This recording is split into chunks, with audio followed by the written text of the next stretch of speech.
Agora começando oficialmente. Boa noite, turma. Hoje a gente tem uma aula muito especial com o meliponicultor Marlos Albuquerque. E eu queria primeiramente agradecer o Marlos por ter aceitado esse convite, por compartilhar o conhecimento da experiência dele com a gente. O Marlos está falando diretamente do Amazonas. Ele tem um meliponário muito lindo e ele divulga as abelhas através do canal no Instagram, Meliponário Jupará. E aí eu estava conversando com ele, poxa, Marlos, o Brasil é tão grande, né? A diversidade de abelhas, de manejo, de calendário, de florada. Ia ser muito legal a gente ver como é que é o sistema aí no Amazonas e ter essa noção de como o Brasil é grande, biodiverso. E ele topou na mesma hora. Então eu espero que vocês desfrutem bastante dessa aula. Eu com certeza vou desfrutar. E aí ele vai apresentar para a gente algumas imagens, um pouco da experiência dele, e depois a gente abre para aquela velha troca, né? Que a gente gosta, tirar dúvidas, fazer comentários. Então, Marlos, fica à vontade. A turma aqui é muito acolhedora, só tem gente bacana. E muito obrigada, viu? Obrigado você, boa noite para todo mundo, para todos. Obrigado pelo convite, Bel, fico muito feliz. Como eu já lhe falei naquela live que nós fizemos, já aprendi muito com você desde o início. Então, para mim, eu fico muito feliz e honrado de estar aqui, podendo divulgar um pouco do meu trabalho também. Espero que todos gostem. Vou mostrar um pouco das nossas abelhas, mostrar um pouco das nossas espécies de planta, um pouco falar um pouco do nosso manejo, como a gente faz, aqui um pouco do nosso calendário de manejo, que aqui o nosso calendário é diferente, nós só temos aqui duas estações, que é inverno e verão, fica bem definido 6 meses para cada. Vou colocar só para transmitir aqui.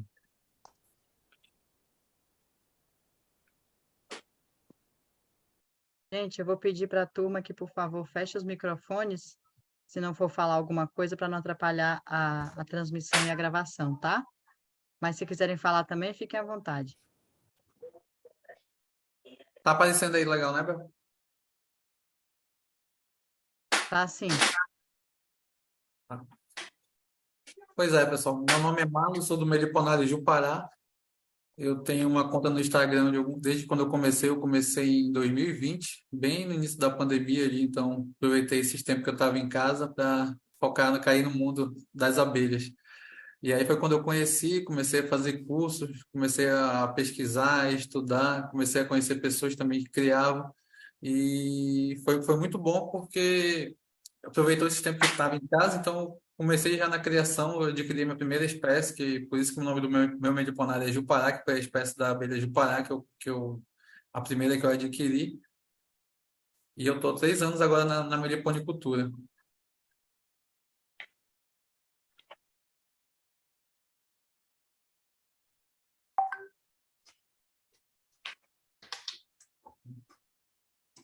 E aí vamos falar sobre algumas espécies de abelhas sem ferrão que temos aqui no Amazonas.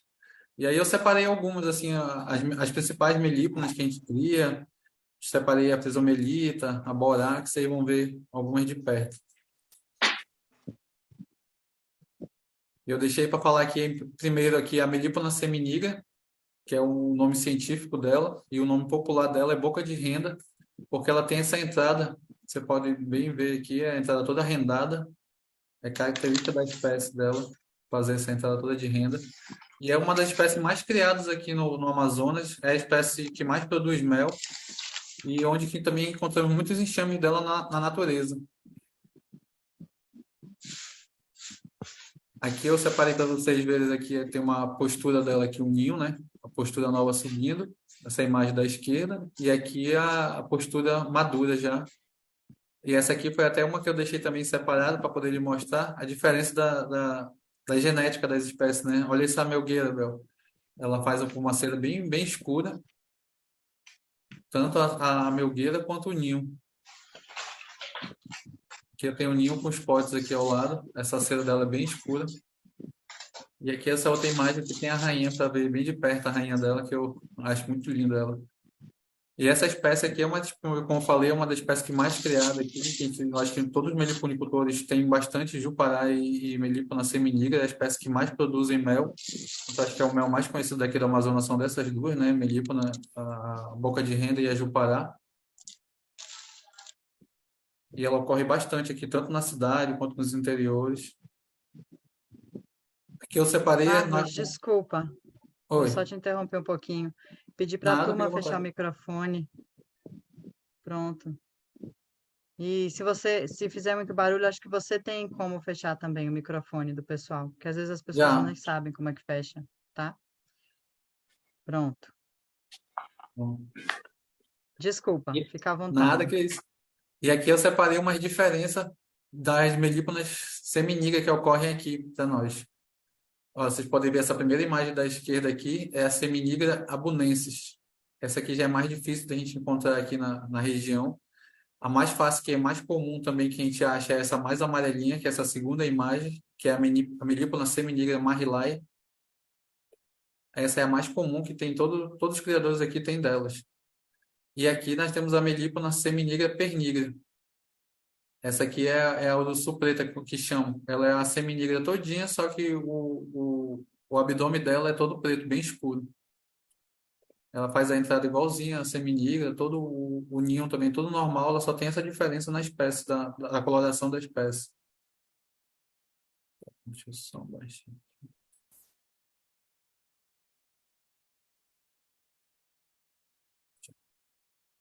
E essa aqui é a melípona seminígra seminígra. A quarta imagem, que também é uma que mais ocorre aqui para a gente. Temos essas duas espécies, a Marlilae e a Seminigra seminigra. Essa aqui eu tenho, é a que eu mais tenho aqui no Meliponário, é a Melipona seminigra seminigra.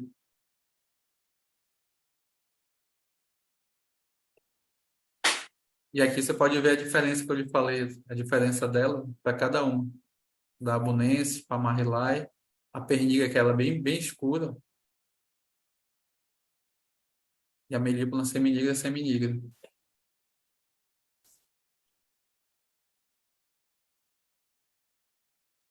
A outra espécie também, que é uma das espécies que também é mais indicada para iniciantes, é a Melipona interrupta, a Jupará, que é uma urso cinzenta, né? É uma espécie chamada para iniciante porque ela é uma espécie bem rústica.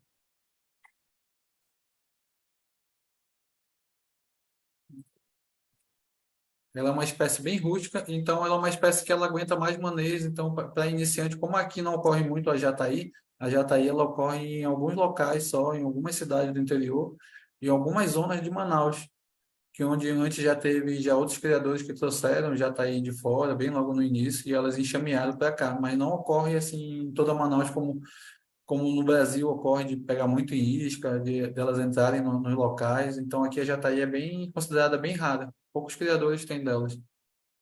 E aí a abelha que é indicada muito para iniciante aqui é a abelha de Pará. Por ela ser fácil manejo, ela permite até que o iniciante sempre comete alguns erros, que é normal para quem está iniciando, né?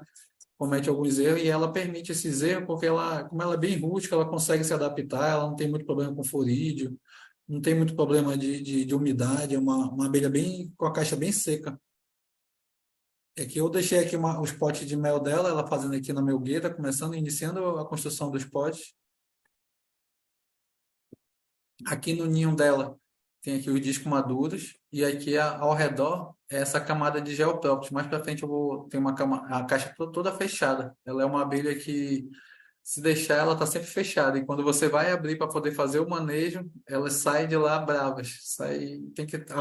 Semana passada eu fui fazer uns manejos aqui de alimentação em algumas e elas estavam fechadas. Eu fui abrir e tive que usar proteção. Justamente porque elas vêm para cima mesmo, e como elas são os do sul, são grandes, né? Mordem doído. E aqui também tem um outro ninho aqui também com a mesma borda do Geoprópolis, que é essa camada que elas constroem. Aqui tá. Aqui tá bem de perto, dá para ver a construção dos potes. Eu particularmente acho uma das abelhas mais lindas, eu acho ela muito linda essa abelha. E aqui eu deixei duas caixas aqui para você ver, ó. Ela deixa bem fechada, o gel próprio, ela fecha muito e você tira num dia, o gel próprio faz o manejo de tirar, quando é no outro dia elas já estão lá empenhadas em fechar novamente lá. E aqui elas estão quase terminando nessa foto de baixo, o gel próprio. E foi até desenvolvido, eu acho que você estava aqui também no congresso, né? Você viu, teve a tampa para gel próprio, que foi um rapaz daqui Sim. do Leonardo Rosa que desenvolveu. E aí também fica muito legal, porque é uma tampa que ela fica em cima da caixa, em cima do sobreninho, e aí elas tem uma tela em cima, elas constroem essa camada igualzinha assim de gel próprio e você não precisa estar quebrando toda vez, né? Então ela não tem que refazer, você sempre mantém ela feita e aí ela isola termicamente ali a caixa. É legal e eu estou até colocando também nas minhas caixas agora, justamente para porque elas você tem acesso quando na outra semana você vai fazer a alimentação delas, elas já estão novamente fechadas. Como é esse caso aqui também dessa foto aqui de cima, ó. Você tem que abrir sempre para poder ver o ninho. Como eu falei, ela já sai já bravas que não querem ninguém perturbando. Ó, Bel, se quiserem fazer alguma pergunta, pode ficar à vontade, alguma imagem, alguma coisa, pode ficar à vontade. Viu, turma? Eu tô guardando as minhas, porque senão cada slide eu vou fazer uma pergunta. E Tá aqui eu lindo. separei também uma outra melípona, que é uma melípona bastante criada aqui no Amazonas também. É a melípona paraense, que é a boca de ralo. É uma urso amarela. E eu deixei aqui essa entrada aqui, que essa aqui é um ninho natural delas, essa primeira grande. E por isso que o nome dela é boca de ralo. Ela faz esses furinhos justamente para poder... como ela é uma abelha na caixa, ela faz muita umidade. Desculpa. Ela faz muita umidade. Então, no ninho natural dela, ela tem essa troca de ventilação aqui, que serve justamente para poder trocar, não deixar a temperatura nem tanto úmida, nem tanto quente lá. Ela consegue fazer essa troca. E por isso que o nome popular dela se originou daqui, porque ela parece um ralo. E aí, por isso que ela é boca de ralo, mas a entradinha dela só é essa entradinha aqui, só entra uma abelha por vez dela, bem fechadinha. Aqui, essa entrada aqui, que eu vou falar mais para frente da planta que elas coletam. Essa entrada vermelha aqui, que é a coça-poa, elas coletam essa semente aqui bastante. Elas coletam a resina delas para poder vedar todas as caixas por dentro, para poder fazer a entrada. Então, tem de vez em quando, a boca de renda, principalmente, quando colocam, você vê, elas estão começando a colocar todas as entradas vermelhas. Aí tem uma hora que está todo vermelhinho a caixa. Essa daqui mesmo já tirou uma maior parte dessas sementes aqui, já está menos vermelho já, e colocou um barro branco diferente. Aqui eu coloquei uma melgueira dela, elas começando a melgueira agora, e ela, nesse período, mesmo aqui nós estamos no período de chuva, elas estão produzindo bastante esse ano, e já estão com melgueira bastante lotada, tanto aqui também lá no João, lá, que a gente teve esse final de semana lá dando curso, e estão com as melgueiras lotadas lá. Aqui é mais uma entrada, essa foto do meio, elas têm esse costume de deixar todas as vigias, as guardas ficam bem na caixa, bem na frente, fora, com bastante guarda, bem movimentado mesmo. Ela é uma abelha que você tem que ter cuidado assim com o manejo dela, que como elas são, eu acho elas bastante irritadas. Então, quando você vai tirar uma caixa do lugar para fazer só uma alimentação, elas já ficam já alvoriçadas, já querem entrar nas caixas ao lado, querem arrumar confusão. Então, sempre quando eu vou tirar essa caixa para poder fazer um manejo, alguma alimentação, eu boto uma caixa vazia no local lá, que é para justamente evitar essa briga dela, que se deixar, elas passam o dia nessa briga aí, com a caixa ao lado. Porque aqui eu crio em prateleiras, né? Aqui em casa, aí no sítio que eu tenho, que eu crio eles em separado, individual, em cavalete. E aqui tem mais o ninho dela. Eu crio ela aqui na caixa 15 por 15. Aqui a maioria das nossas abelhas a gente cria na caixa 15 por 15 interno nessa medida, que é o padrão ideal para elas. Já a boca de renda que a gente cria ela na 20 por 20 interno.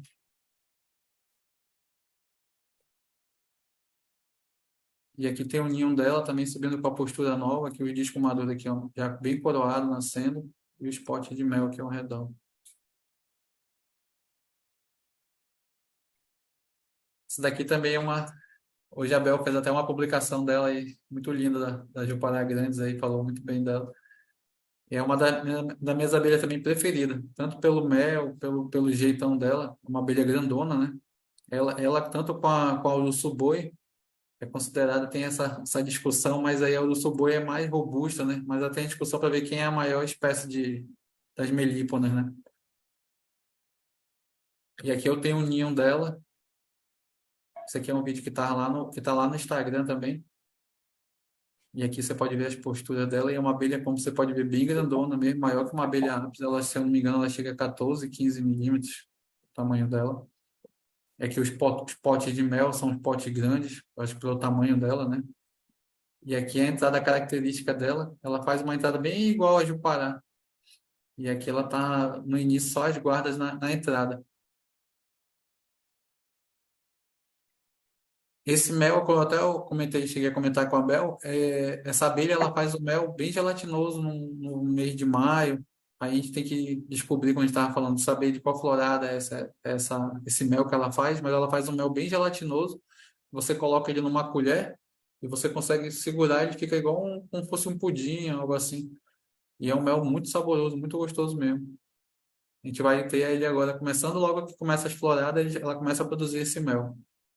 E aí depois já produz, eu tenho até o mel também delas, mas aí já é um mel, já é um mel líquido normal.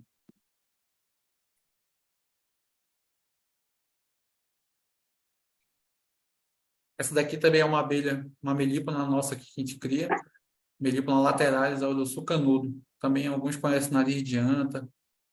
Eu gosto mais desses nomes dela. E é uma abelha que eu acho muito linda essa entrada dela. Hoje mesmo eu postei um vídeo lá e elas estão sempre com esses dias de chuva. Ela aproveita para coletar barro. Qualquer monte de barro você vê tá sempre tá cheia de laterais assim. Eu já fiz até um vídeo também um dia desses. Cheia de laterais coletando, é a coisa mais linda. Elas vão aproveita a chuva, logo depois coleta o barro e vem fazer a entrada. Essa daqui, essa abelha lá no João, ele já chegou a ter quase 1 metro, uma entrada de quase 1 metro, o tubo de entrada delas. É a coisa mais linda. E aqui o ninho dentro dela. Eu acho ela parecida com prima das cutelares, assim, mais ou menos parecida, né? Que ela é bem de perto na entrada, fazendo aqui a reforma. Muita gente pergunta quando a gente posta se esse tubo são nós que fazemos para poder evitar alguma coisa, porque muita gente bota um cano, né? Tem até uma foto mais para frente do modo Suboi que ela tá num cano na entrada para evitar o florídeo. Mas isso aí já é natural delas mesmo, que é uma proteção natural delas.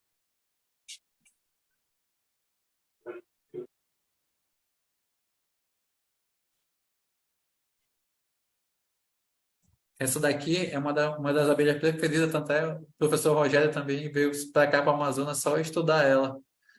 É a abelha do Keula Guiliani. A gente conhece também por nome popular somente cor do Keula.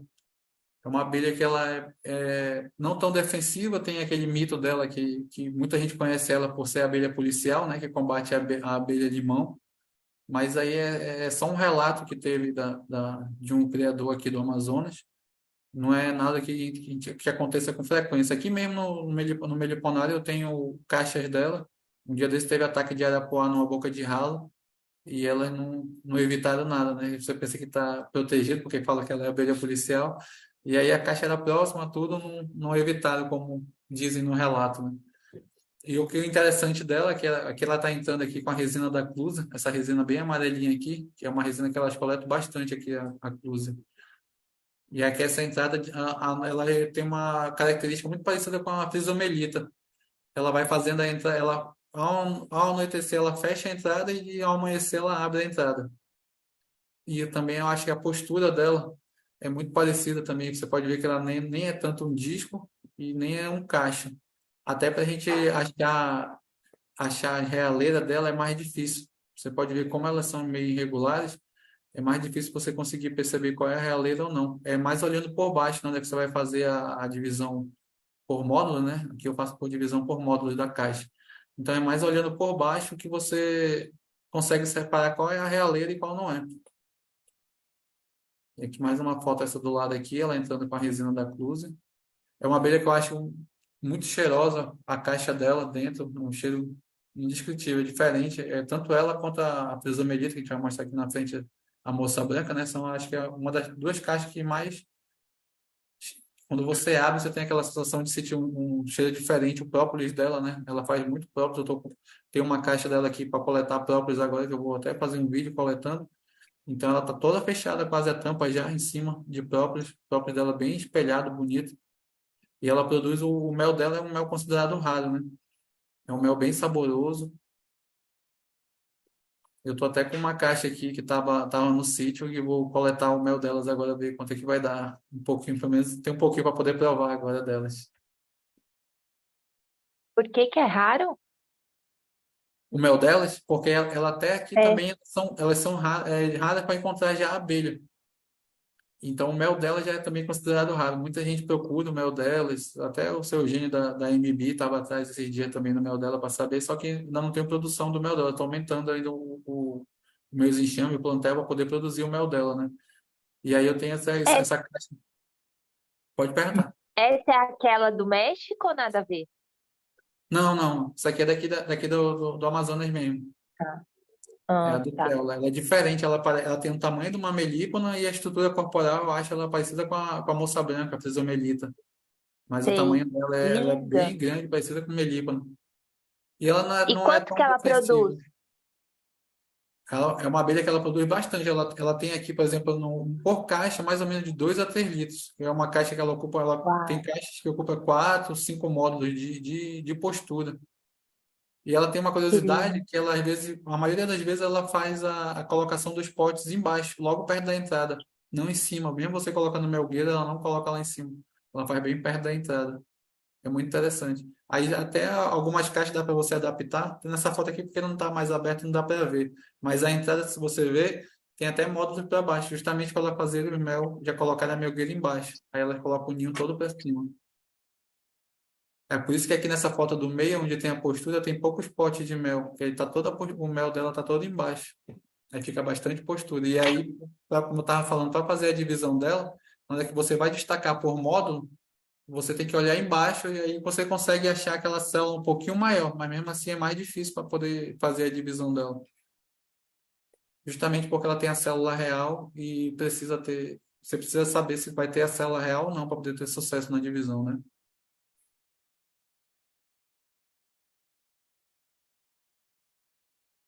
Essa aqui é uma outra que a gente produz bastante aqui também, é uma Scaptotrigona. Essa aqui é a Scaptotrigona nigroirta. Até antes do professor Rogério vir para cá, ano passado, no retrasado, né? E todas as Scaptotrigonas aqui, ela é chamada de axantótica. Mas aí ela não, você pode ver nas fotos do meio, ela não faz aquele cone que é característico da axantótica, né? Que é um cone bem aberto, bem um funil, né? E aqui ela é mais um canudo bem fechado mesmo. Tem umas que são essa aqui está até aberta, tem umas que são com a boquinha bem fechada. Mas é uma abelha que produz muito, bastante. Aí o professor Rogério esteve aqui com a gente, coletou até umas espécies daqui também do meliponário. Aí ele levou lá para o Davi. Eles reconheceram como sendo essa nova espécie nigroirta, que é como que chama o nome popular de canudo amarelo. Aí que eu botei essa foto aqui, vocês podem ver na lateral da parede, só abelhas novinhas ainda que não voam, parecendo um exército aí de abelhas preparadas. Essa é bem do canto da foto da esquerda. E aqui o canudo dela, que ela faz o canudo. E ele mais fechado, como eu falei, diferente da xantótica. E aqui nessa foto da direita é o ninho completo aqui, com bastante pólen. É uma abelha que ela produz muito pólen mesmo. O mel também é muito saboroso. E aqui a postura e bem em cima tem a rainha. Mais para frente tem uma foto da rainha mais perto. Aí, ó. Aqui tem a rainha dela bem perto, em cima dos discos.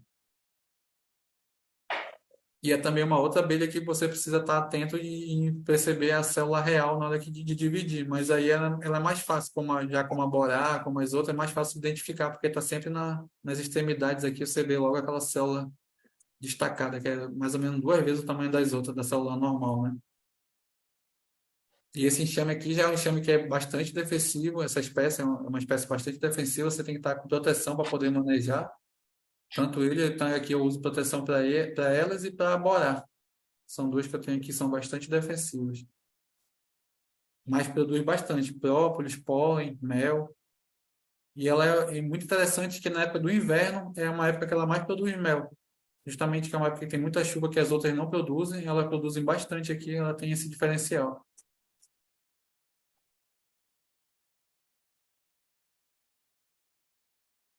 Aqui alguém, a Bel também falou que queriam saber sobre a Trisomelita, né? Eu botei aqui a nossa moça branca, que é a Trisomelita tricocerata, que aqui a gente chama popularmente por moça branca.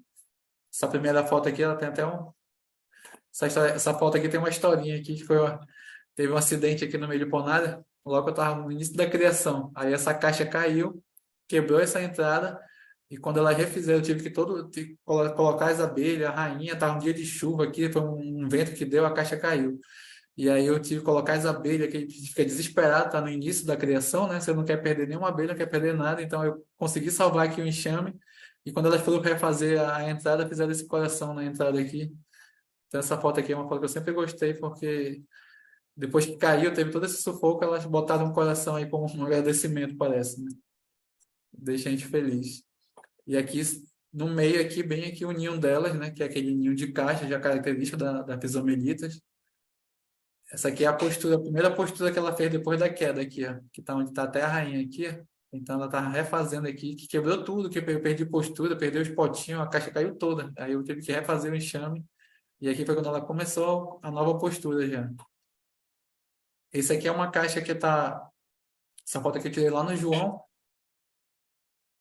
E aí ele tá fazendo os testes numa caixa nordestina. Eu prefiro criar elas em caixa ímpar. Até como a gente estava conversando, é mais fácil para você fazer a divisão, mais fácil para o manejo, você só faz trocar a tampa, né? E a caixa nordestina, eu acho que ela espalha muito as crias dela e não coloca ali tanto na tampa, ela coloca, você pode ver que ela coloca mais lateralmente aqui, ó. E aqui, como está nessa foto aqui, a segunda foto, você, do jeito que está aqui, você só vai trocar a tampa, coloca para fazer uma divisão, coloca essa tampa numa caixa nova e coloca uma tampa nova aqui, pronto, está feita a divisão. Ela é uma abelha que ela não precisa ter a célula real, elas vão consumir uma célula vizinha sempre. Normalmente, você tendo uma célula madura, ela consome e vai se transformar numa célula real, ela vai consumir as duas células ali, né? Então, é muito fácil de fazer manejo de divisão delas, aumentar o plantel delas. E além de ser uma abelha que ela produz muito própolis, aqui tem um criador que é o seu Itamar, acho que a Bel conheceu ele também. Então ele produz muito própolis do breu branco, que é uma árvore que ele tem bastante abundância no sítio dele. Então você precisa sentir o cheiro desse própolis, é a coisa mais cheirosa que tem. A casca, quando você abre, só o breu branco, pura breu branco, parece medicinal, um cheiro assim. Ela já é uma planta medicinal, então a casca fica bastante cheirosa. O própolis, então, é indescritível. O cheiro, o sabor, muito gostoso.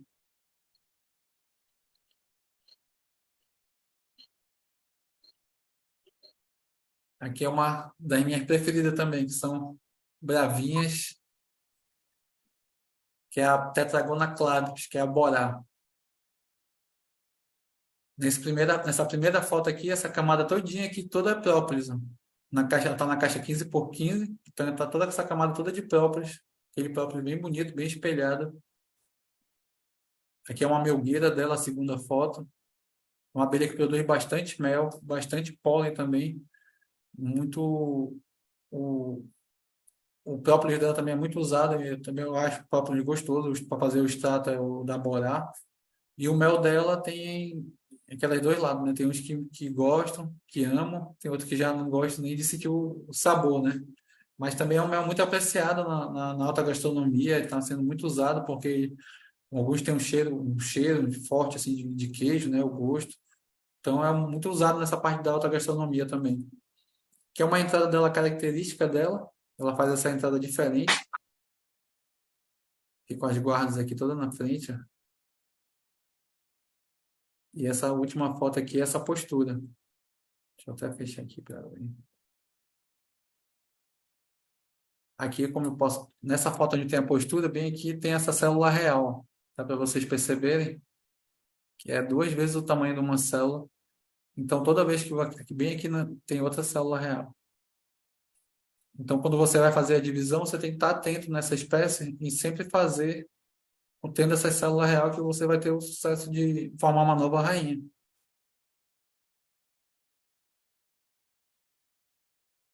E essa abelha aqui é uma abelha que também uma das primeiras que eu vim criar, depois vim ter logo o Jupará, a boca de renda, e depois a Borá, que é uma abelha que eu sempre quis criar para poder produzir o própolis dela, né? E também até do cardo mel, foi um dos primeiros mel também que eu experimentei e gostei bastante. Então, delas aqui a gente vai fazendo divisão. Muita gente faz captura delas em iscas e não fazem divisões, né? Ele já coloca lá direto, tanto é que evita fazer até o manejo de tirar da isca para colocar na caixa. Tem alguns casos que eles botam direto numa caixa, que a isca fica dentro, né? E aqui eu faço as divisões dela, a gente vai fazendo. O segredo que eu, por exemplo, para poder, até hoje, que formou todas as divisões que eu fiz, formou rainha, você ter um enxame bem forte, esperar ele estar bem forte e dividir, pode ficar tanto o enxame filho quanto o enxame mãe muito forte, né? E aí não teve erro, formou rainha todas as vezes que tiver divisão, e estou aumentando também o plantel delas para aumentar a produção de mel, própolis.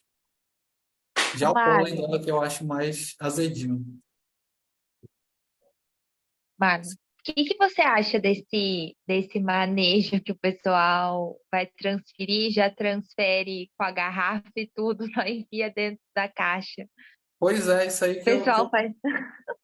não sei por que esse medo de fazer a transferência, né? Eu acho que você tendo um enxame forte, tendo um enxame bem, sabendo fazer o manejo depois da transferência, você vai conseguir salvar o enxame, né? Eu acho que o pessoal tem muito medo do florídeo, né?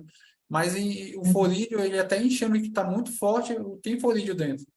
O problema é que ele não consegue fazer, destruir ali como ele faz no enxame fraco, né? No enxame fraco, ele deposita suas larvas, tudo ali, e vai acabando o enxame. Mas eu acho que é muito medo do uhum, pessoal de não fazer esse manejo, não querer perder, até por ser uma abelha mais especial, né? Aí já boto direto sim. a isca, mas aí não serve de nada para mim, porque você não pode fazer nenhum manejo de divisão, você não pode colocar uma melgueira ali, né? Então fica meio, como se diz, fica meio provisionado, não está uma coisa certa, né? Você não tem como olhar um É. enxame dentro, você não pode abrir uma caixa e olhar dentro para ver como é que está a postura da rainha. Então, até para você ter um problema, uma coisa que eu acho um problema também, porque a borá ela não tem muito costume de tirar o lixo como as melíponas, né? Então, ela acumula muito, a caixa dela tem que ter uma lixeira, você tem que estar sempre atento para poder olhar a lixeira delas, porque fica uma massa sempre na lixeira que elas botam lá. Então, essa massa que fica na lixeira atrai muito florídeo, porque ela é uma abelha que tem um cheiro azedo, o mel dela é um cheiro mais azedo, o pólen dela é bem azedinho, então ela já atrai o florídeo por esse cheiro, né? Então você tem que evitar ter esses problemas. Então, você imagina ela numa isca fechada lá embaixo que não tem lixeira e vai só armazenando o lixo lá embaixo, você não tem como fazer um manejo para limpar nada, né?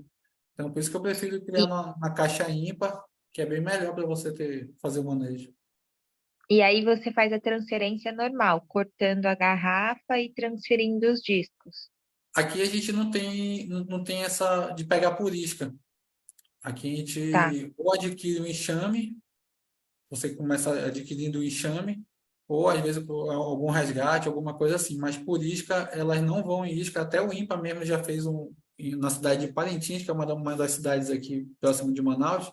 Então, ela tem muita espécie de abelha lá e tem muitas enxameações no locais. A Jupará enxameia muito locais, igual a Jataí enxameia em qualquer oco, né? Uhum, E eles espalharam lá 100 iscas. Para você ter uma ideia, eles pegaram 6 ou 7 iscas das 100. uhum. Então, elas Nossa. preferem, acho que a gente até comentou isso na live, né, Bel? A gente até, elas preferem ir para a ave, que tem abundância aqui, né, do que uma isca artificial, que é uma PET. Então, você pode colocar, Aham. uma coisa que dá mais certo do que a isca é você tendo meliponário já, você deixar caixas vazias com atrativo, já, e Hum. aí entra muita moça branca. Mas aí as melíponas é mais difícil. Mas moça branca entra bastante. Nossa, que bênção. Aí aqui o que a gente faz no manejo delas é a divisão. É fazendo a divisão dela. O primeiro enxame eu adquiri, de Borá. Aí eu adquiri mais dois, mais três, para poder não ter variedade de genética, né? Para você não ficar dividindo só de um enxame. Aí depois desses três enxames, eu fui aumentando. E já tem também uma que foi de um resgate de uma área que está aqui, lá no Cacau Pireira, foi lá onde a Bel teve na Amazon lá no João Fernandes. É uma área que está tendo muita derrubada de mata e para poder fazer condomínios novos, né? Isso aí é prejudicial. O governo a gente já tentou já ver com o governo que estão derrubando muitas árvores lá. Então, quando derrubam, tem muito enxame de abelha. Então, quando a pessoa sabe que a gente cria, sabe, às vezes vem trazer para a gente, né? Que a gente quer justamente vender esse tronco que está com a abelha.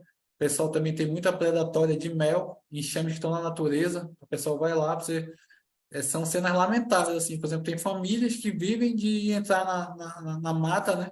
Para poder pegar o mel e o enxame vai lá, perde o enxame, entendeu? Mas é tanta fartura, por exemplo, de abelha, que você vê um enxame que está lá, que morreu, vamos dizer, a pessoa foi lá, pegou o mel, deixou lá aberto, aí entra Estou florídeo, aqui acompanhando macaco uma vem, live, tem alguém falando. um produtor. Oi, Vladimir. Feche seu microfone, por favor. Fechou. Então, aí tem muita predatória, assim, do mel. Você vê, às vezes, uma área a pessoa foi lá, tirou todo o mel. Você imaginar, tem família que entra na mata e sai com 100 litros de mel. Então, você imagina quantas árvores, quantas colmeias não perderam aí, né? E mesmo assim, no outro ano seguinte, aquela mesma árvore que teve um enxame predado, teve que morrer o enxame, já tem outro enxame ocupando. É interessante porque é muita abelha, né?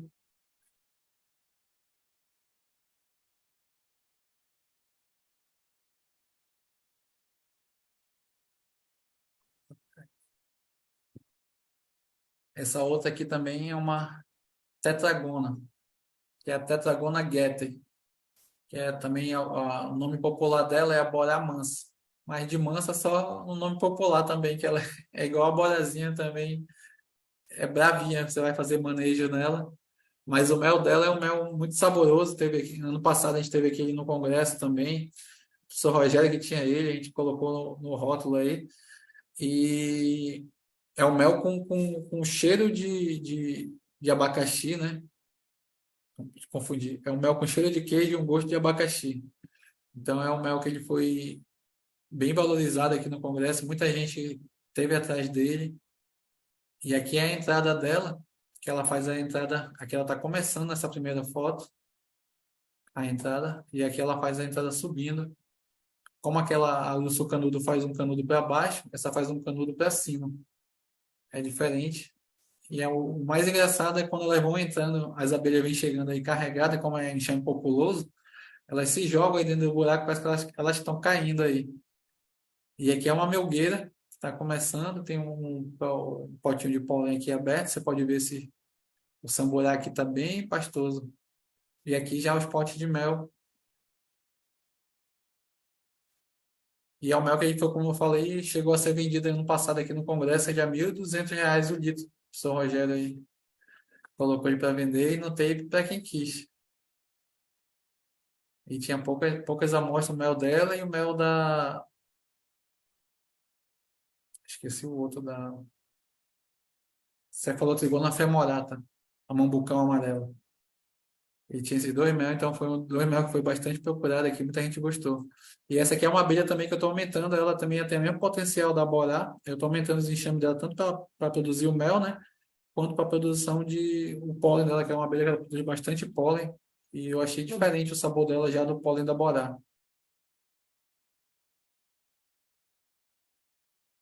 E aqui eu coloquei a foto dessa aqui que todo mundo sempre fala o urso boi, né? Que é a Melipona fuliginosa. Eu deixei ela aqui por último. Aqui foi aquele tubo. Esse tubo aqui, como ela é uma abelha, eu acho assim, nem aqui em Manaus tem tanta gente que cria ela. Aqui no Amazonas é difícil você já achar um criador. Ela tem mais propaganda que o pessoal coloca muito. Não sei se vocês sabem, aqui em Manaus tem enxames que vendem dela R$ 5.000. E como vocês sabem, também todo lugar tem mercado negro. No mercado negro eles vendem a R$ 10.000 um enxame desse. E é uma abelha que a gente pensa assim, ela é uma abelha que ela faz muita predação dos outros enxames. O João tinha dela lá, agora ele está sem. E ela atacava direto as crisomelitas. Elas entravam lá, acabavam com os cachos de cria, mel, e pilhavam o enxame todo. E não é uma abelha que é difícil o manejo, até o João, o Abel conheceu lá da Amazon Mel, é um meliponicultor experiente, tudo, já conhece bastante, e mesmo assim sofre no manejo dela. De vez em quando ele tem uma espécie lá, que ele tenha o sítio, aí ele traz para criar aqui, quando alguém quer comprar. E aqui esse cano, esse tubo de a entrada dela mesmo, só é essa parte vermelhinha. Aqui para trás é um tubo, que é justamente para evitar o florídeo, porque o florídeo convive com ela também. Ela tem um cheiro o pólen dela também mais azedinho, e ele convive muito, então eu chamo muito melindroso, às vezes ele tá com coisa mais bonita, coisa mais linda, e quando do nada ele começa a querer definhar. E mesmo aqui já no Amazonas, né? Aí que eu me imagino assim um absurdo de você levar ela para fora, para um outro local, que não é o seu local natural, e aqui no Amazonas já tem essa dificuldade, então você imagina o que que ela sofre. Você pode ver então que muita gente compra dela, mas ninguém depois mostra um vídeo, uma foto dela que deu certo em algum local assim fora do seu local de origem, né?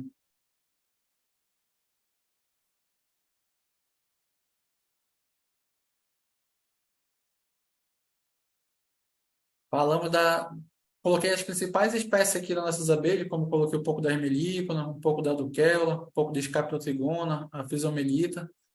E aí vamos falar de plantas. Se vocês quiserem fazer alguma pergunta da espécie de abelha, podem ficar à vontade.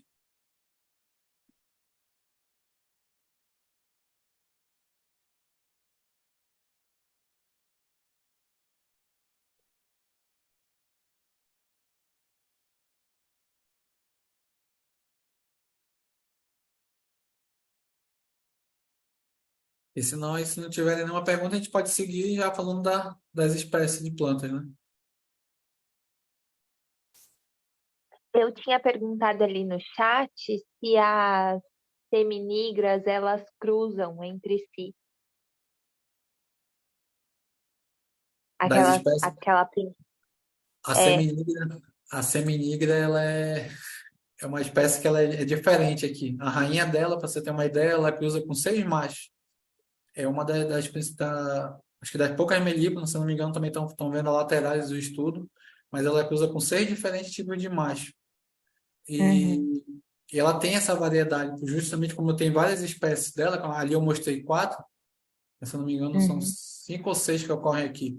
E ali eu mostrei uhum, 4, elas têm essa variedade. Como às vezes, por exemplo, eu aqui tenho mais da seminigra, mas o meliponicultor aqui, o próximo pode ter da marrilae.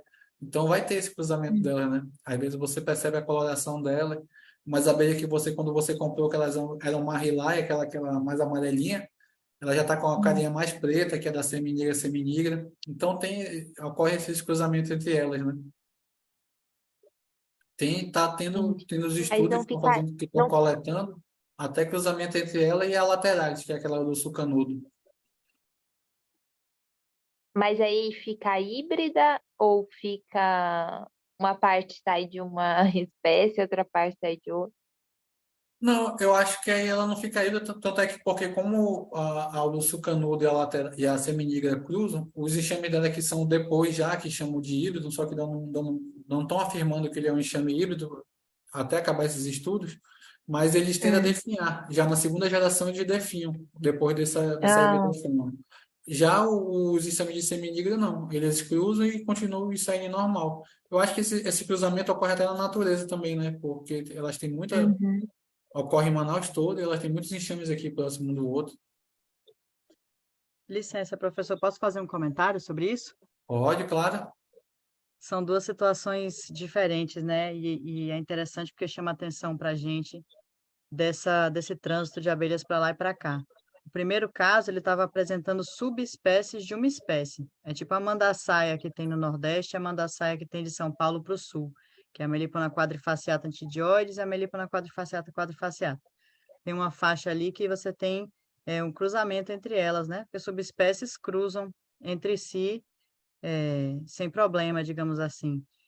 Já no caso da canudo, se não me engano, a professora Gislene estava explicando que elas ocorriam não exatamente em Manaus, né? E É, elas começaram a ser levadas por conta de pesquisa e criação na meliponicultura. E aí os meliponicultores estão observando esse cruzamento e aí está se estudando se formam híbridos, né? Porque se for o caso, aí as colônias vão definhar e é um problema, né? Mas no caso da canudo e da Melipona seminigra, são duas espécies diferentes. A Melipona lateralis cruzando com Melipona seminigra. Seria parecido com o isso. que acontece com a Uruçu nordestina e a Uruçu capixaba lá no Espírito Santo, que a Uruçu capixaba só ocorre no Espírito Santo, e aí quando a pessoa leva a Uruçu nordestina para lá, elas cruzam, geram um híbrido e as colônias definham e morrem. E no primeiro caso que ele mostrou, são subespécies cruzando entre si e a vida segue, não é isso? É. A Uruçucanudo, ela ocorre na cidade de Presidente Figueiredo, que fica a 100 quilômetros aqui de Manaus. Ela ocorre só lá, e aí teve já umas vindas que trouxeram, como você falou, para pesquisa e de criadores, né?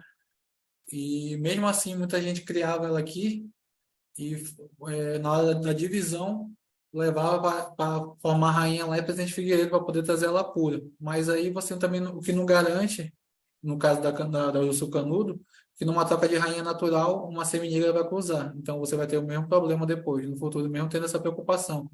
O João, por exemplo, ele faz as divisões dele, ele tem bastante urso canudo, ele faz as divisões e leva para a estrada lá, mas já aconteceu o problema de depois a rainha cruzar aqui também.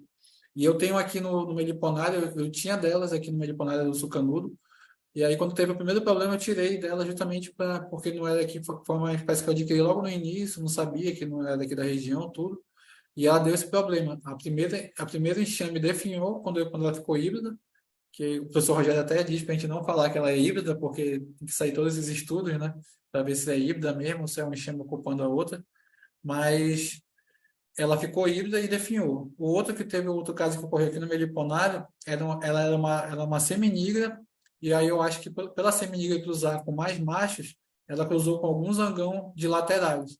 E para você ter uma ideia, não tem laterais aqui no Meliponário, e eu tenho uma seminígra que de vez em quando nasce alguns indivíduos laterais purinhos. Você vai ver, eu até gravei o vídeo, mandei para o Augusto, que é o taxônomo aqui do INPA, e vou deixar essa caixa também lá para a doutora Gislene, que ela é parte de genética, então ela vai estudar essa caixa de perto lá, vou até deixar para ela essa semana lá no IMPA.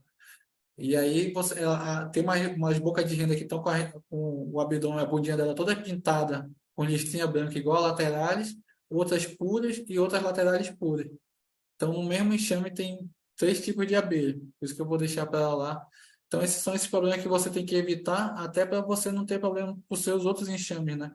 Porque às vezes não adianta você ter uma abelha só porque você quer, que na sua ocorrência, e vai trazer problema para os seus outros enxames, né? Sim. Então vamos falar das espécies de plantas. Bora lá. Já estou curiosa porque para ver se essa aí é quem eu estou pensando que ela é. Essa daqui é a prova, que é uma boca de renda aqui no pé da coçapoa. A espelifólia, que é aquela entrada que a gente mostrou lá da boca de ralo, aquela bem vermelhinha. Aqui é o fruto, elas coletando, aqui está a corbícula dela, cheinha já de semente.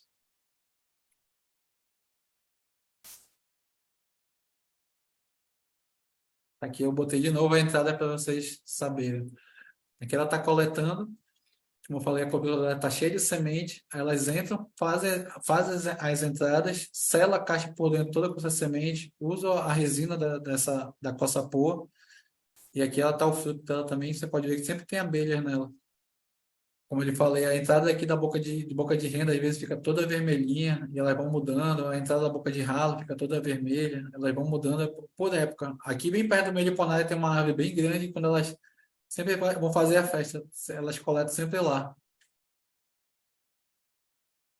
E a coça-poa é uma árvore que o professor Rogério estava até querendo uma semente dela para testar, fazer os testes. Mas é uma árvore que ela é muito usada aqui justamente por causa da resina dela, né? Mas também muitas abelhas vão lá coletar a resina dela, não só a semente. E até um pedaço dos frutos também já foi visto entrando nas caixas, né? Desse fruto.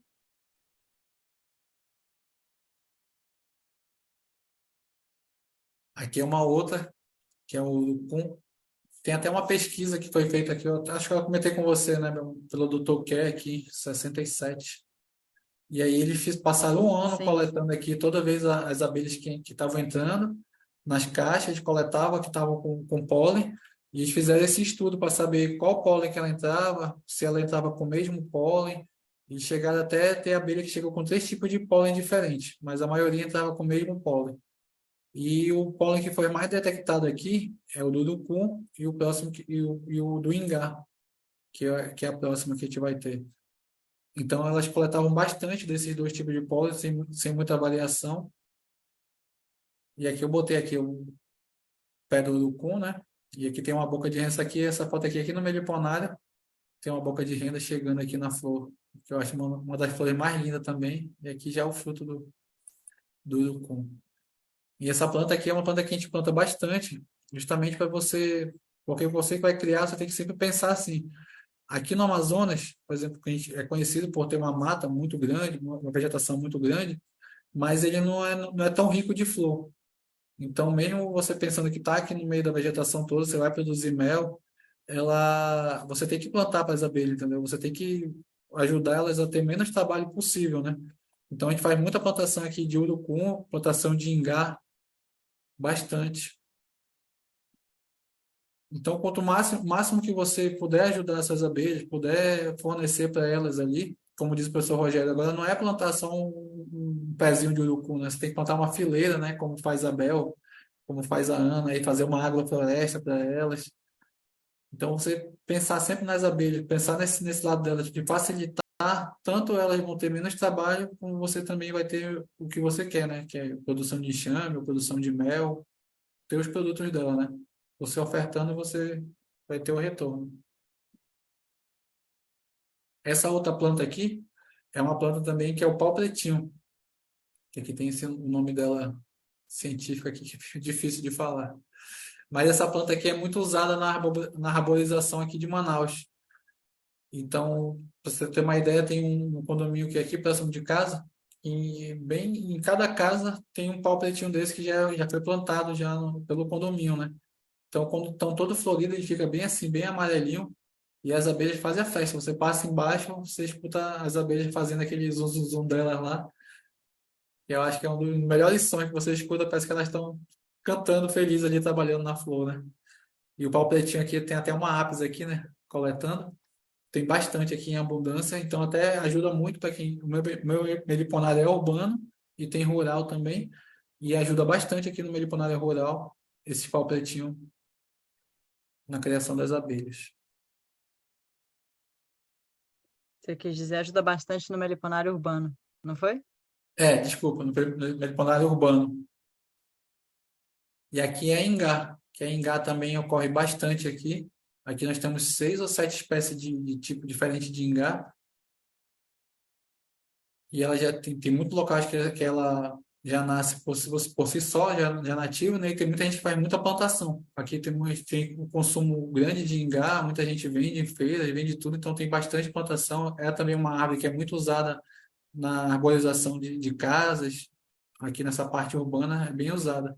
E é outra que ajuda bastante. São plantas que tanto ela quanto o pau pretinho fornece, quanto o urucum, quase o ano todo praticamente tendo flor. Então, você tendo essas plantas aí, você pensando nessas plantas que é do seu local, que tem mais flor, que você sabe que as abelhas coletam bem, você investir nessas plantações, você ajuda bastante elas. Lá no sítio, lá, por exemplo, fiz plantação, agora a gente plantou muda de urucum, muda de ingá, jatuirana, que são todas plantas que elas gostam bastante. Fornece pólen, néctar. Ó, aqui também é uma outra opção, o Cosmos, para meliponárias urbano, né? Até para rural também, quem vai fazer uma plantação maior. Aqui você pode ver numa única planta, essa foto aqui é lá no João, lá na Amazomel. Numa única planta, ela tem 3 tipos de abelhas. Uma borá aqui na primeira, a melípola lateralis no meio e uma boca de renda aqui nessa foto. Então, quanto mais você não ficar focado em só pensar, por exemplo, tem um espaço pequeno, mas também às vezes tem plantas pequenas, isso aqui é só um arbusto pequeno. Tem plantas pequenas que também ajudam, um amor agarradinho é outra também. Aqui em casa, como não tem muito espaço de planta, aí eu tenho bastante amor agarradinho aqui, já virou grama já. Então você tem como, você mesmo criando em meio urbano, você tem como pensar também em plantar para elas, tem como fornecer também ajuda para elas. E aqui é uma outra também que a gente tem aqui, essa aqui da foto eu coloquei, é a família do araçá, a família que ela gosta bastante. Esse aí é o araçá-boi. E é uma que também fornece muito alimentos para ela. Essas indicações das plantações, tudo eu peguei com o professor Rogério quando ele esteve aqui, e aí ele foi me passando mais listas, invista nessa, e a gente tem que escutar quem já sabe, né, Bel? Essa planta aqui é o taxi, que é o taxizeiro que chama. Ela domina a área de várzea, aqui é a várzea de Manaus, que é uma área que é a várzea do Amazonas, que é a área que alaga, né, que é a área de floresta alagada. A área da água barrenta, a floresta alaga, a gente chama a área de várzea. E da área da água escura, quando a floresta alaga, a gente chama de igapó.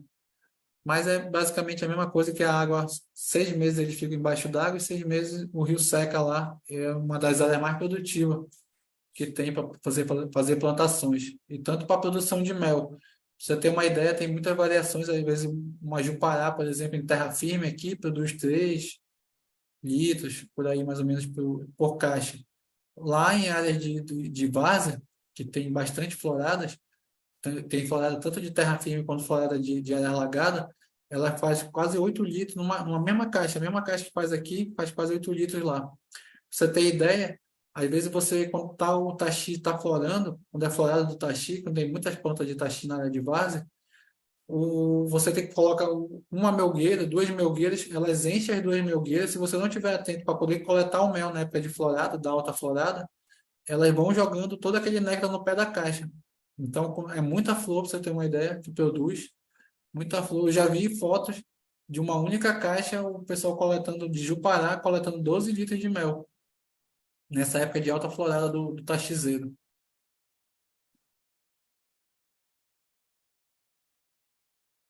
E aqui é a Clúzia, que é aquela que tá aquela foto da Duquela, que ela está entrando com aquela resina bem amarelinha. Então, é uma que elas usam bastante aqui para resinas. A gente tem que pensar também nessa parte, né? Que elas coletam muita resina, ela não coleta só néctar e pólen, né? Que a gente pensa só na produção de néctar e pólen, mas ela também precisa de muita resina, até para fazer o própolis.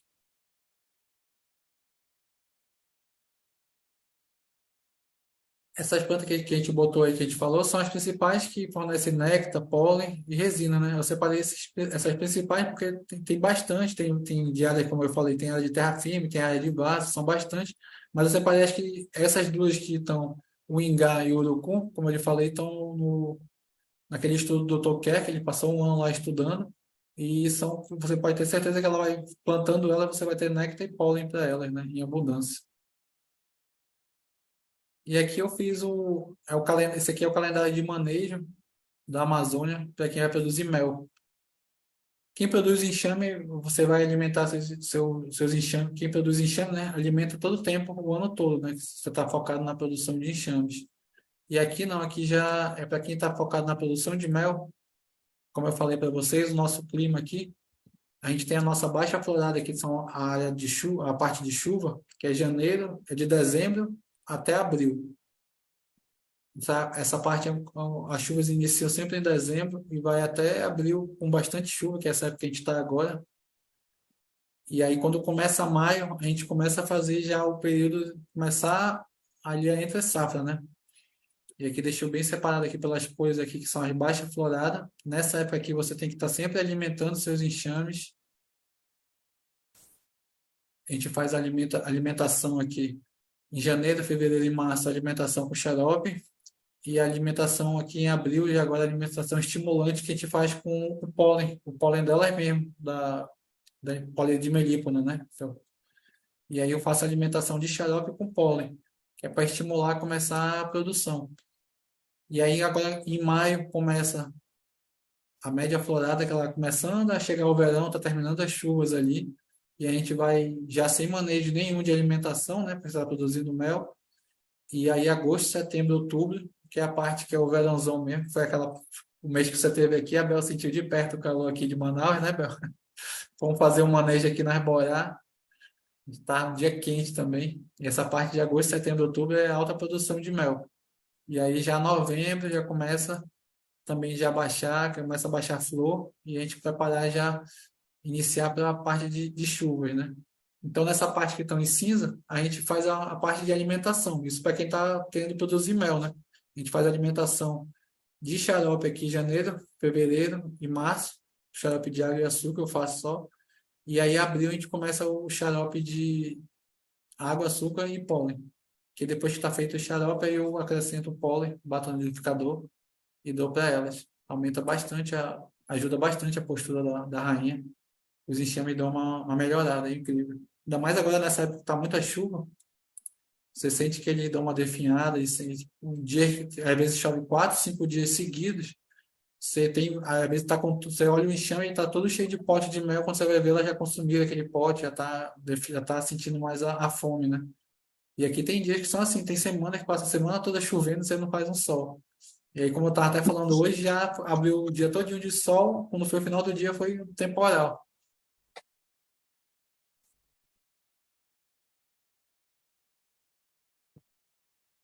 Ô, Marlos, Sim, Eu não sei se entendi muito bem a questão você falou tem algumas regiões que a floresta fica alagada, mas algumas espécies que produzem muita florada nessa época. Então, sim. seria nesse período de chuva mesmo, aquela espécie que você falou, a taxi, né? Se eu não me engano, ela estaria produzindo florada nesse pico de chuva? Não, agora nesse pico de chuva, ela tem algumas flores que começam agora, mas só que aí, como a chuva ela é muitos dias de chuva, é muito tempo de chuva, a chuva é muito forte aqui, ela lava bastante as flores, né? Então, as abelhas mesmo indo nas flores, né, é difícil encontrar néctar e pólen. Aí, por isso que a gente tem que dar essa ajuda para ela. Mas a alta produção delas é mais nessa parte aqui, começando em maio, indo até outubro, né? Sendo agosto, setembro e outubro, os meses de pico de produção. Ah, tá. É uma coisa que eu nunca pensei, que quando eu fui para a meia região de Anavilhanas, tal, eu fui na época de cheia. E Sim. aí, pensando na natureza, as abelhas que estão, por exemplo, em troncos, tal, o que que acontece com elas nesse período de chuva? Elas migram para outro lugar mais alto? É um processo natural delas ou uma Às vezes o curiosidade? enxame perde, às vezes a gente tem que, quando está nessa época de cheia, às vezes a gente tem que fazer um resgate justamente para salvar o enxame. Eu já salvei enxame que a água estava centímetros de entrar na entrada, porque varia muito, Ah, às vezes a gente tem seca, a cheia não é tão grande, mas as últimas cheias desses últimos anos foi ser recorde atrás de recorde, né? Então uhum. já estão falando que a cheia desse ano também é bastante, vai vir bem alta. E aí você imagina, a Ah, abelha às vezes faz entendi. uma casa ali num ponto que a água não chega.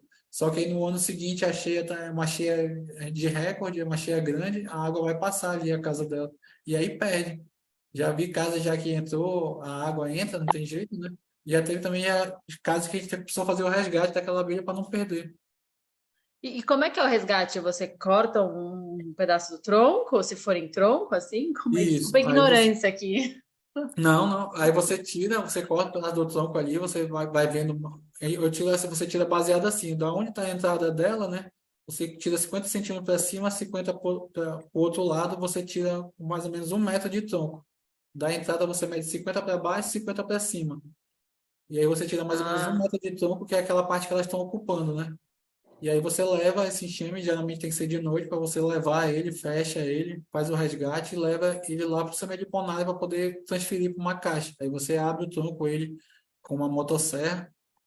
A motosserra, porque o machado, outra coisa assim, vai fazer muita trepidação no enxame e vai dar bem mais danos, né? Motosserra não, a aham. motosserra corta mais rápido. Aí você abre ele, faz a transferência somente do ninho com a rainha, as operárias, pega as abelhas novas e transfere ele para a caixa. E depois que transferiu para a Ah, caixa, não precisa entendi. colocar alimentos, nada. E aí você tem que ter uns manejos logo depois de transferência, porque acontece muito de folia. E como o enxame está ali, teve muito estresse, e aí ele tá numa caixa nova, ainda não isolou a caixa toda, você tem que vai ter aquela poeira da motosserra que entrou para poder fazer o resgate lá, que entra no enxame, então você tem que tirar aquela sujeira toda. Você tem que, nos primeiros dias depois de fazer a transferência, tem que estar muito de olho na lixeira, porque elas vão colocar o lixo ali na lixeira, ainda não estão habituadas na caixa. E aí depois que Uhum, você vai, porque senão dá muito furídeo. Como elas estão colocando o lixo muito na lixeira ali, que estão acostumando com a caixa nova, e aí você tem que estar trocando sempre a lixeira depois desse manejo de transferência. É uma coisa que você tem que estar atento. entendi. Tendem a ter Interessante. bastante colírio. Ah, legal, obrigada. Nada. E aqui Professor, posso só fazer um comentário sobre o que a Marina falou? pode falar. Que as abelhas nativas sem ferrão, abelhas da tribo Meliponina, elas não migram, porque a apis ela migra, né? A rainha fisiogástrica, a rainha Sim. fecundada com bundona da apis, ela tem capacidade de voo. Então ela voa e vai com as operárias todas, mas as abelhas nativas sem ferrão, quando a rainha eh, cresce aquele bundão que ela está pondo ovos, ela perde a capacidade de voar. Então não tem como esse enxame migrar para outro lugar, né? Que é muito comum a gente ouvir o pessoal falar, minhas abelhas foram embora. Na verdade, É. a colônia definhou e morreu. Aqui acontece muito disso. Às vezes a pessoa fala que você vai visitar alguém aqui no interior, que às vezes muita gente aqui também tem abelha e não conhece, só quer ter o mel. Muita gente cria no tronco ela aqui no interior. Muita gente tem umas caixas que elas entraram e estão lá mantendo. E às vezes a gente fala, não, eu tinha uma abelha aqui, ela foi, morreu, foi embora. A gente fala, não, a abelha foi embora, não gostou, mas a gente sabe que ela morreu, porque, como você falou, ela não faz essa migração igual a abelha apis, né?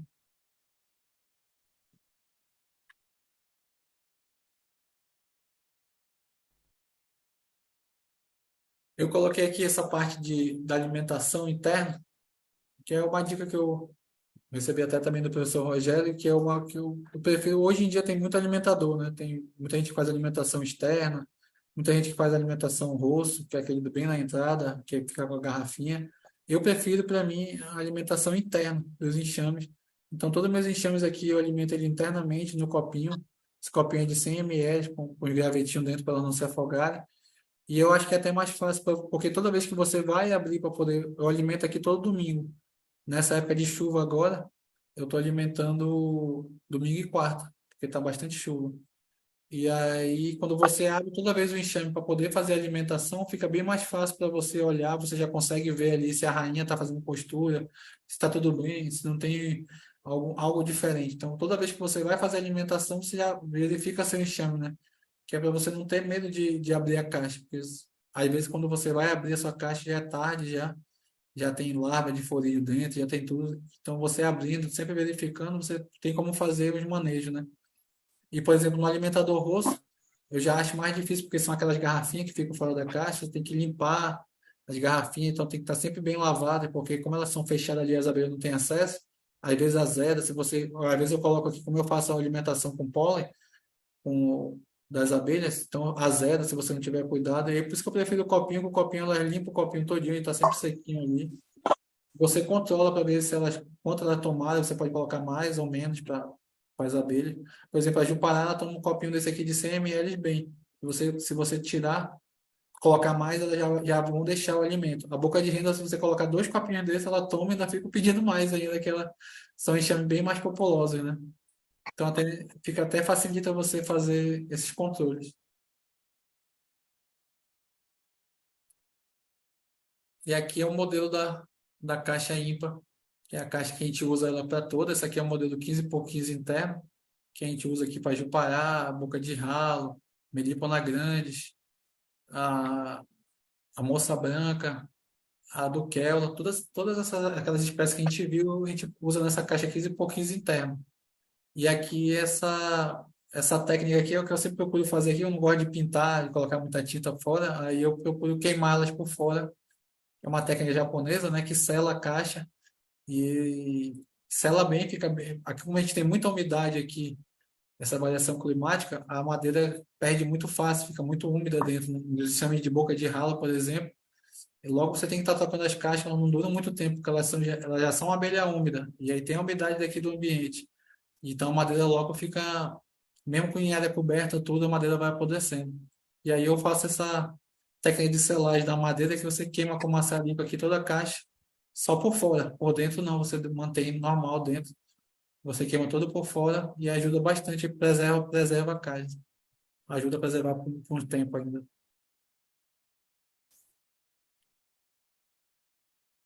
E é isso, pessoal.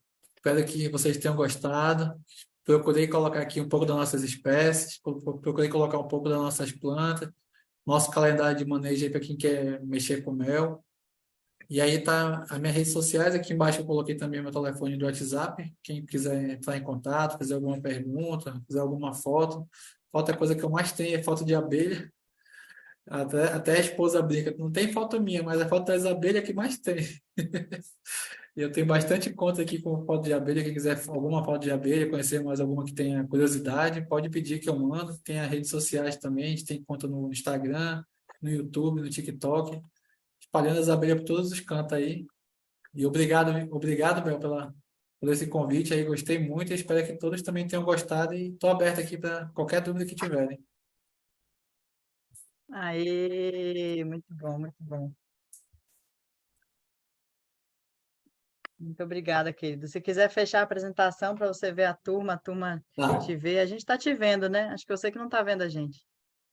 Não dá para ver aqui no cantinho também, fica só quem está aqui tá aparecendo. É? Ah, também quem tiver aí do outro lado que puder abrir rapidinho, só para o Marlos conhecer vocês. Sei que tem coisa de conexão, tem gente que já está assim prontinho para dormir, mas só para a gente Oi, Marina, oi, Bel, Débora. Oi, Ana. eu queria perguntar.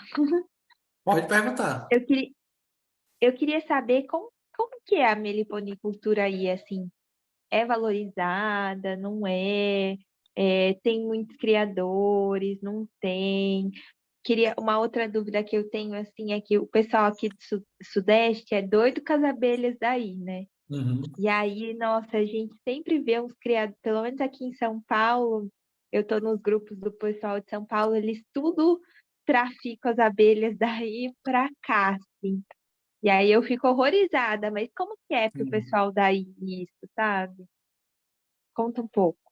Aqui nós temos alguns criadores grandes, alguns criadores que produzem, tem bastante enxame, produzem mel, produzem bem, mas são mais casas isoladas que estão voltadas para a produção. Muita gente cria assim para o hobby, para conservar.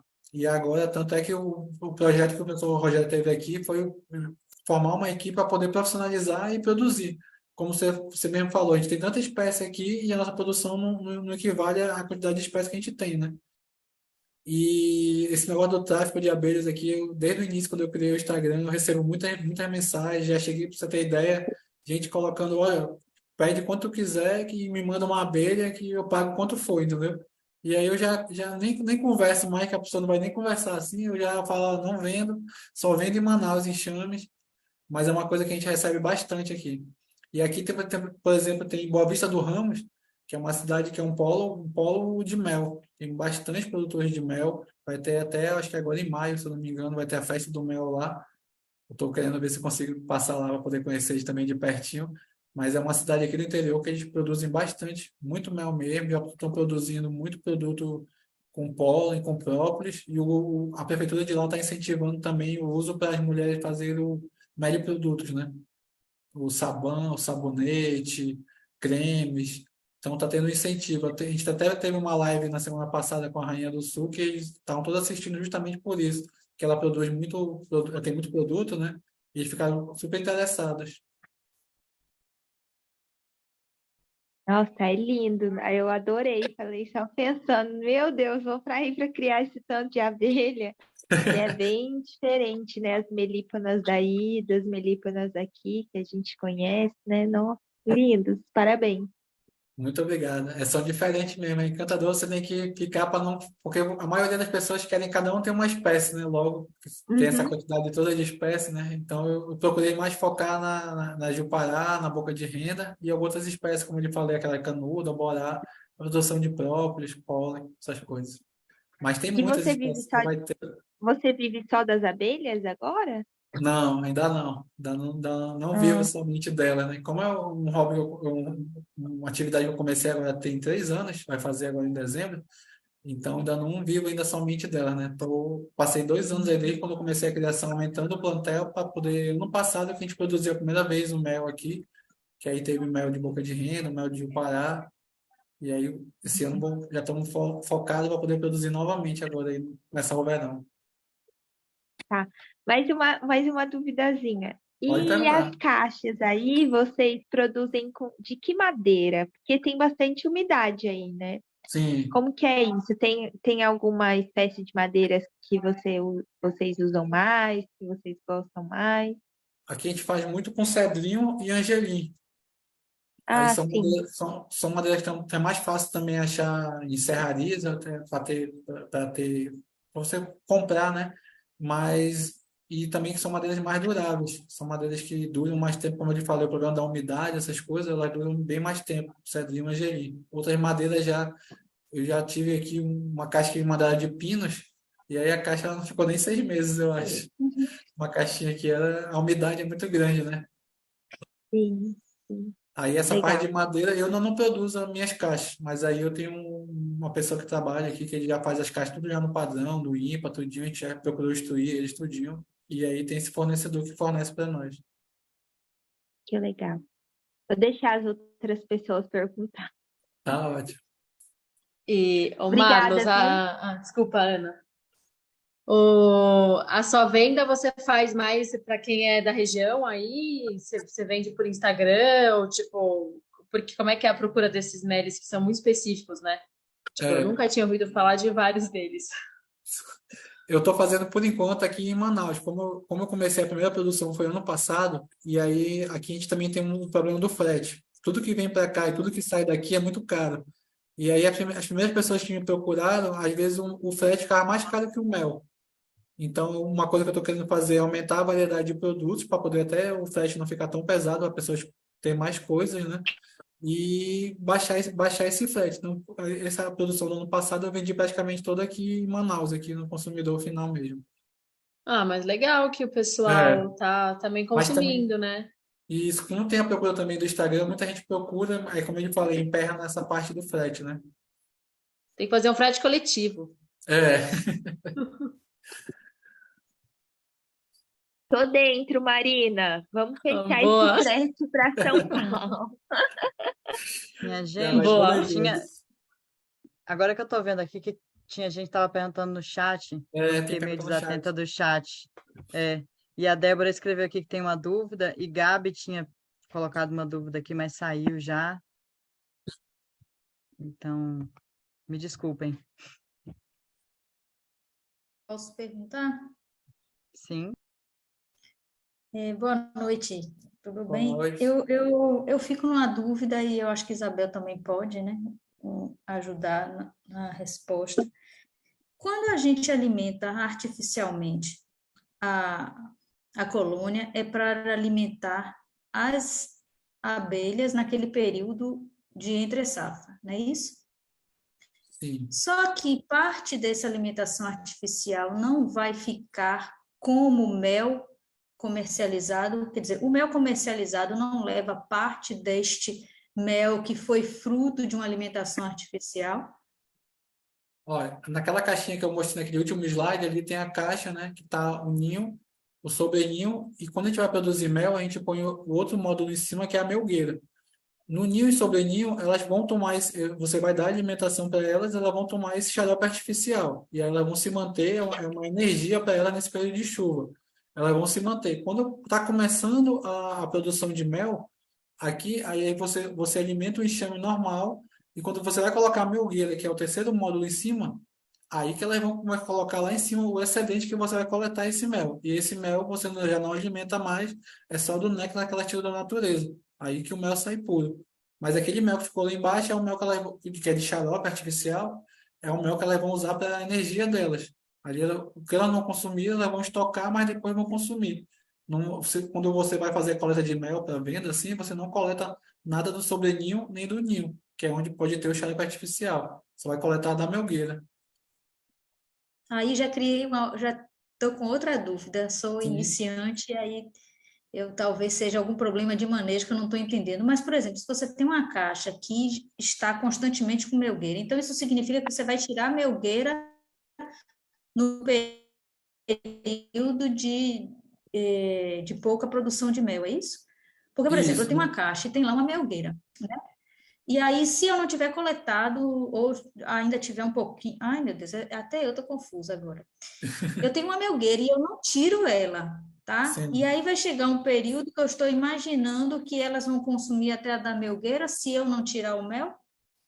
Se elas produzirem a melgueira, deixar a melgueira cheia, quando chegar, que geralmente vai ser no período de verão que elas mais produzem o mel. Quando chegar no inverno, você deixou ela lá, aquela melgueira cheia, nos dias de chuva, elas vão consumir aquele mel. Aí você vai ver os potes todos abertos, elas vão consumir aquele mel porque é energia para elas. Se você deixar lá, elas vão consumir normal. Depois, quando você for abrir, não vai ter mais nenhum pote com mel, elas vão consumir a cera também.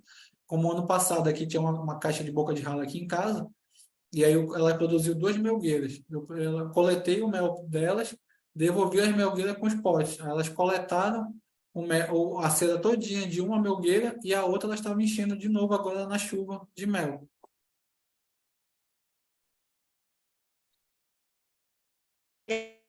Obrigada. De nada.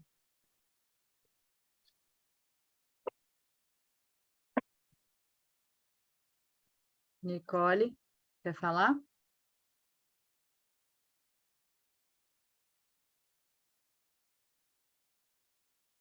Turma, estamos chegando aqui em 9h28.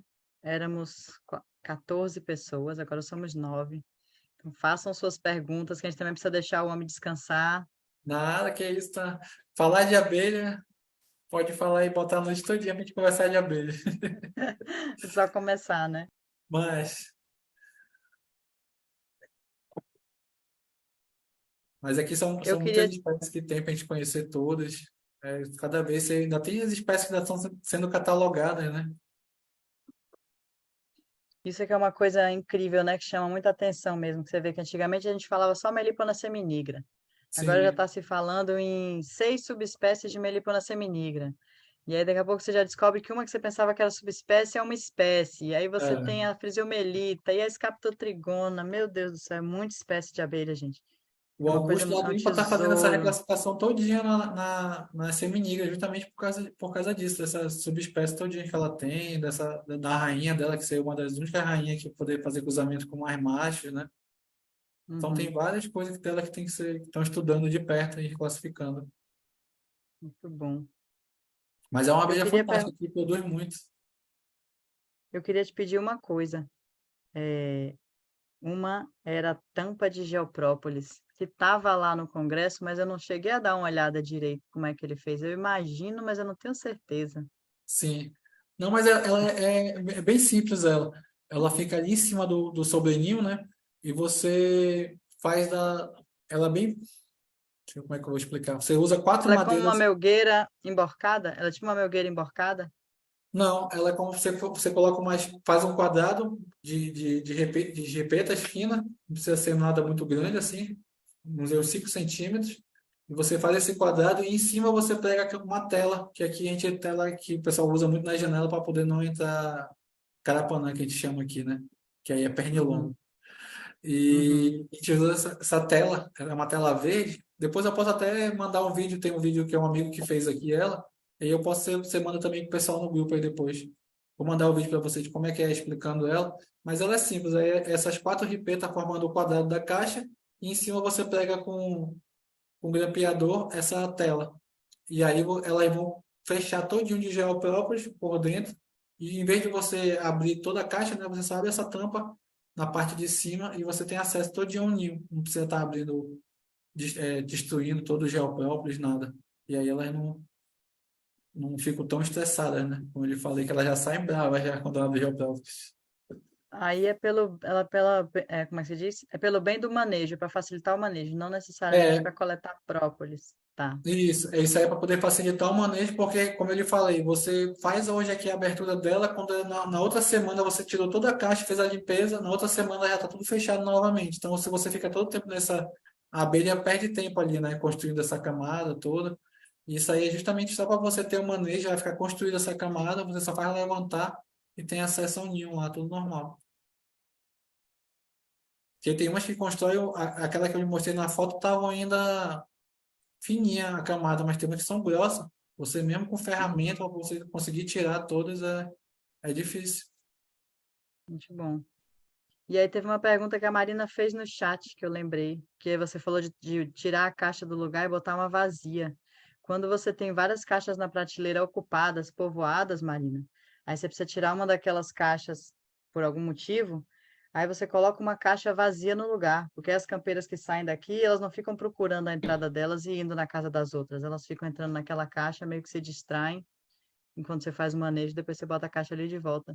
Entendeu? Ajuda Era isso que ele Nossa, estava falando. chocada. ajuda Daí não precisa muito. colocar atrativo nem nada. Ela reconhece pelo lugar. Não, é só para não ter briga. Num meliponário É, que tem várias caixas, uma do lado da outra. Se você Ah, tira tá. uma, as campeiras saem e ficam querendo voltar na casa delas, como não tá o buraco ali, elas ficam entrando no buraco das outras casas. Aí você coloca uma Entendi. caixa vazia. e aí Tá, elas entram já entendi. pelo caminho, né? Que tá o caminho, ela pensa que é a caixa dela, elas entram, ficam lá dentro ali, ficam meio desorientadas, mas pelo menos não estão brigando. Aqui, principalmente, a boca de ralo. A boca de ralo, quando, se ela não vê que tá a caixa dela lá, ela vai nas caixas ao lado e começa uma briga. E aí já foi o dia todinho de briga aqui, para você separar é difícil. Mas essa prática é para todas as espécies ou tem umas que pratica mais isso de colocar a caixa vazia? Tem umas que, aqui, por exemplo, eu uso muito na boca de ralo, como eu lhe falei. As outras são mais tranquilas. Elas ficam Aham. sobrevoando, não vão nas caixas ao lado para brigar. A boca de ralo não. Elas ficam na boca, elas ficam procurando a outra e tentando puxar para poder brigar com a outra. Já cai embolada no chão já. As outras já ficam mais voando, procurando a caixa ali. Eu já não coloco, mas na boca de ralo eu sempre coloco. Que aí tem muita coisa que é E, observação, né? Você vai olhando, você vai vendo aqueles chames que são mais estressados para mexer. aham. E ou Marlos ou Bel, não sei, eu ia pedir também para se vocês tiverem foto de uma situação que deu ruim na caixa, sabe assim, que vocês falam de forídeos e tal, mas eu nunca visualizei o que é uma caixa que tá num caminho ruim, sabe? Se vocês Sério. tiverem isso registrado, é legal, porque quem é iniciante, a gente vê esses papos maravilhosos e posturas e tal, e a gente nunca vê como tá, quando tá, a situação tá começando a ficar ruim, sabe? Se vocês tiverem alguma Não, foto, seria tem, legal tem sim, depois mandar. eu vou mandar tem uns vídeos, tem umas fotos, depois eu vou mandar para a Bel, para compartilhar com vocês no grupo aí. Boa, Que aí valeu. você tem que, é uma coisa que você tem que estar sempre de olho mesmo, atento, justamente para quando começar você saber como a hora de agir, né, no enxame, né? Porque geralmente, por exemplo, forídeo, a larva da mosca soldada são coisas que são muito rápidas, né? No enxame elas vêm. Os forídeos, às vezes, você nem vê, você nem consegue ver por cima, mas eles estão por dentro do disco comendo tudinho por dentro. Quando você vai ver, já o enxame está perdido, entendeu? Você olhando por cima parece que está tudo normal. Então, é bom você primeiro, foi até bom você pedir, que é bom para a gente saber conhecer na hora que chega o problema. Mas aí são coisas que acontecem, assim, a gente está começando, tem o medo de perder o enxame, claro, é óbvio, a gente nunca quer perder o enxame, mas às vezes tem enxame, por exemplo, que não forma uma rainha, por isso que é importante você sempre dividir também nas épocas do ano que favorece a formação de rainha. Aqui, por exemplo, a gente não tem variação de temperatura, mas aí tem época do ano de chuva, na época da chuva, ela não tem princesa e não tem zangão na natureza. Então você faz divisões, mas é muito difícil formar uma rainha. Aquele chão vai ficar zanganeiro se você não acrescentar disco para elas. Zanganeiro é quando só a rainha, as operárias fazem a postura, não tem rainha formada.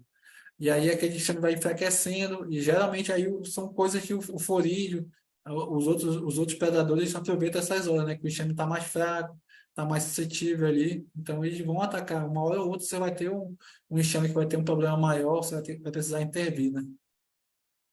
Mas eu vou mandar os vídeos, as fotos que eu tenho, eu mando para a Bel para ela mandar para vocês. Ô, Marlon, Sim. a última.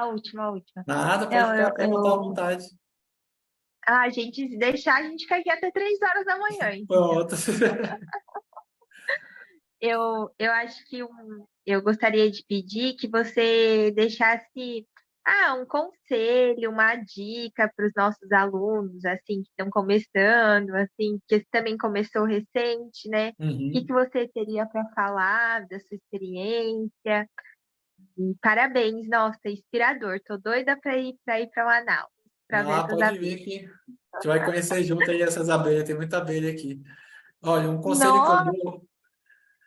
um conselho que eu dou para quem está começando, que é também um conselho que eu tenho recebido, que eu acho que todo meliponicultor que está começando, você tem que focar naquilo que você quer. Eu acho que porque é uma criação que você está fazendo ali, você tem que ver se você, ó, eu quero criar isso aqui para um hobby, eu quero só para ter na minha casa para me poder olhar as abelhas, que é uma coisa maravilhosa. Eu tenho abelha aqui em casa, todo dia eu chego do trabalho, vou olhar as abelhas de perto, vou olhar elas entrando, saindo, abro uma caixa, vejo a rainha fazendo postura. Isso aí é momentos únicos que a gente tem. Mas aí você também tem que focar, ó, vou só conservar, vou só criar para hobby, vou criar para produção. Aí eu acho, por exemplo, se você for criar para hobby, só para conservar, você pode ter vários enxames na sua casa, de várias espécies, lógico, das espécies que existem na sua região, que você, até como o pessoal diz, que você não virar babá de abelha, está criando espécie de outra região, que você vai ter que criar a abelha, está alimentando, tem gente que leva ela para dormir no quarto, entendeu? Tem todos esses negócios. E então você cria as abelhas da sua espécie, cria as abelhas da sua região, que você não vai ter problema, você vai ter as abelhas vão crescer, você vai fazer as maneiras de divisão, os seus plantéis vão crescer, você vai produzir o mel ali da sua espécie, que é da sua vegetação.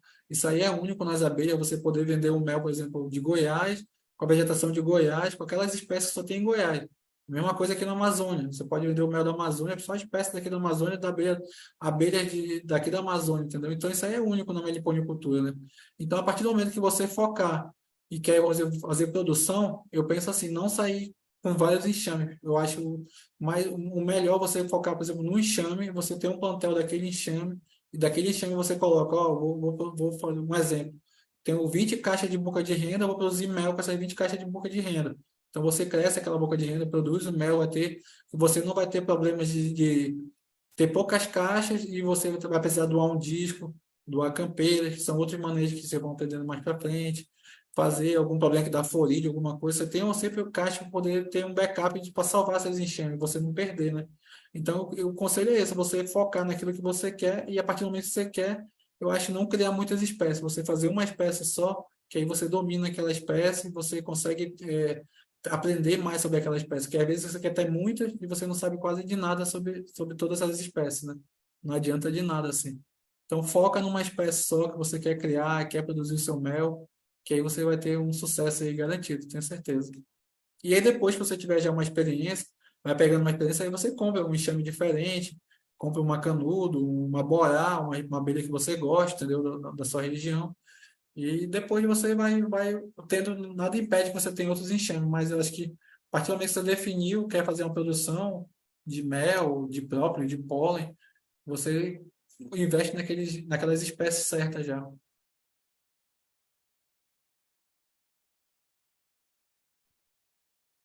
Eu não Muito estava bom, saindo o áudio. muito bom. Marlos, querido, que aulão, hein? Muito Não é agradecida, nada. muito bom.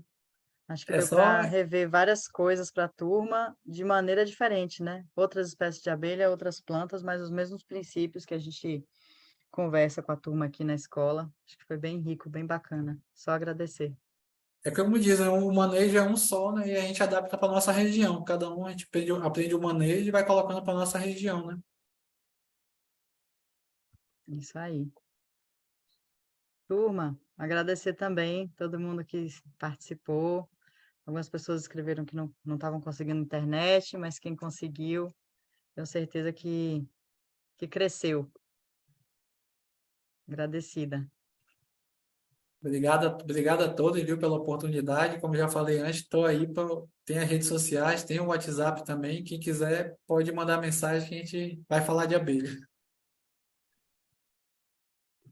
Muito bom. Obrigada, gente. Foi ótimo. Obrigado Obrigada a também. vocês. Bom descanso para vocês, bom feriado. Um beijão. Valeu, gente. Tchau. Boa noite. Tchau, boa Boa Tchau. noite. noite. Boa noite.